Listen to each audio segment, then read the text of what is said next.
While most people in the world are forced to learn English if they ever want to leave their country for an international career, English speakers routinely visit other countries for leisure, not learn the language, and then get mad when no one understands them. English is such an influential language, in fact, that most people from English-speaking countries never even consider learning a second language to fluency. If we look at a map of Europe, we can see that the average person in Sweden or Norway knows 2.5 languages, Germany 2, the UK is trailing with 1.6, and America is still figuring out what a kilometer is. One redeeming factoid that I've heard quite frequently from English-speaking people is that English is one of the hardest languages to learn, which isn't true. And while I know that they just want to feel good about themselves, they should know by now that no one is allowed to feel good about themselves on my watch, especially myself. In reality, how hard a language is to learn is actually only really related to how similar it is to the language you already know. So for an English speaker, it usually takes about 600 hours of dedicated study and practice to reach conversational fluency in any of the Romance or Scandinavian languages, then around twice as long for Greek, Hebrew, or Slavic languages, then around twice as long as that again for Arabic, Japanese, Korean, Assembly, or Mandarin. So if you're learning English and speak any of those languages, then pretty much the reverse applies. What is true though is that English has quite a few quirks that make it easier to learn than other languages in some ways, and quirks that make it way harder as well.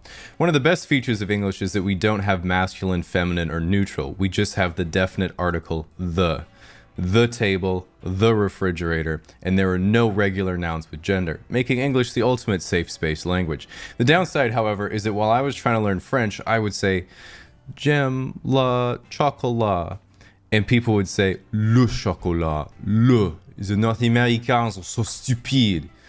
And that would hurt my feelings because I was trying my best. But when anyone is learning English as a second language and they say the chocolate, and then I say the chocolate, and they're like, the chocolate.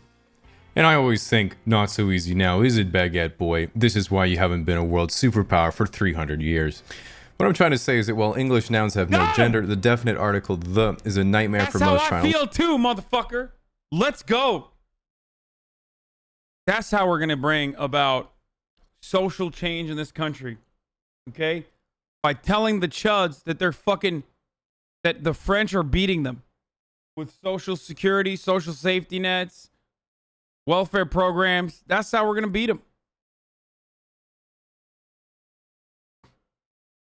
Turkey hasn't been a world power since World War I. Yeah, still fucking more recent than France, so sucks to suck, bitch. Learn it because one of the most difficult sounds to pronounce in English is the TH sound, th.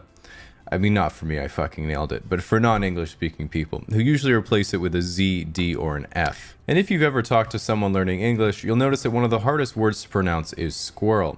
Again, not for me, it's really just home run after home run. But if you're really looking to knock someone international down a few pegs, here's a few things that can be extremely hard to say even for English speakers, so when I put it on the screen, we can all try to say it at the same time. Anemone. Anemone. 3,000. Rural brewery. I love you. Thanks, guys. I needed that. Additionally, in comparison to Romance languages, pronunciation... God fucking damn it, he got me, dude. Okay, well, it's fine. I said it to chat, okay? in English isn't always consistent phonetically. As an example, in French you have bon, son, pon, fon. But if you try that in English, you get hat, rat, chat, wet. See, it just doesn't work. I mean, if you come across a word you haven't seen in English before, it's sometimes impossible to know how it's pronounced. Take these, for example. Though, through. Phonetic inconsistency is one of the most psychotic things that the English language has, and I don't understand it, and it's so fucking weird to me. Through, thought, tough, cough, plow, and sometimes you even have hiccups. Not me though, obviously, I never choke. Within English, there are also many dialects of the same language. For example, while American English is mostly removing redundancies in spelling and saying eggplant instead of aubergine or niche instead of niche, again, basically anything that takes more power away from the French, British English removes a lot of redundancies from entire words. True, brother! The fuck is an aubergine? As an example, in American English you would say, I have to go down the elevator and get a ride so I can go and work out. But in British English you just say, I have to take the lift so I can get a lift so I can go and lift. And then in Australian English, they just completely change entire sentences in the most internationally destructive way possible. As an example, in Australian English you would say, Oi, Don't you love it when a good cunt's wearing a hot pair of thongs? And while most North Americans would say, oh my goodness gracious, Rachel, get the Bible, what that actually translates to in That was so bad, dude. Americans would say, oh my goodness gracious, Rachel, get the Bible. Oh my goodness gracious, Rachel, get the Bible. Oh, Jesus Christ. Irish War of Independence in 12 minutes. Manny Man does history. What that actually translates to in American English is, hey, don't you love it when your friend is wearing a cool pair of flip-flops?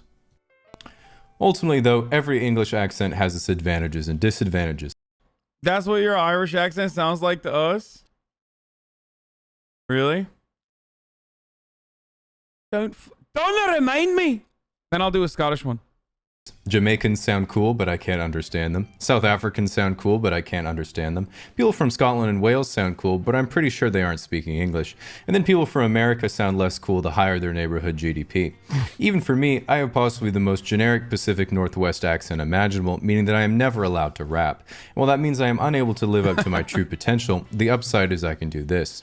Hey Siri, okay Google, subscribe to Casually Explained.